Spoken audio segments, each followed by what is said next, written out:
Pajjiżna għandu bżonn proċess ta' konsultazzjoni pubblika reali. Il-mod li bih il-gvern iddeċida li jnieti dan il-proċess huwa riżultat ta' pressjoni qawwija illi saritlu mill-pubbliku. Sosna dan l-editorjal tal-ġurnal The Malt Independent fejn insista li kif qed tiġi operata din il-konsultazzjoni dwar l-ippjanar mija tajba xejn.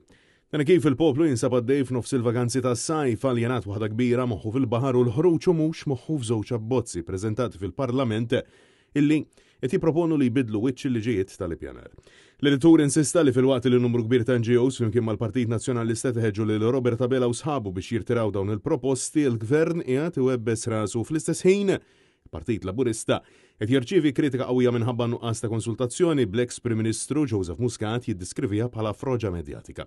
Fl-editorjal intqal li huwa ċari li l-Gvern fetaħ din il-konsultazzjoni pubblika issa b'reazzjoni għal kritika qawwija li dabbar mill-pubbliku. Iżda ċertament mhux dan illi jixraqlu il-poplu. Dan kif l-editur spjega li proċess ta' konsultazzjoni ta' xahar biss f'nofs il-vaganzi huwa perjodu wisq qasir u juri x'inhuma l-intenzjonijiet veri tal-Gvern. Fil-waqt li sabiex verament ikun hemm proċess ta' konsultazzjoni reali l-abbozzi jridu jiġu rtirati u la darba ħallihom hemm tjagħtix jifhem li l-Gvern irid biss jagħmel illi jrid.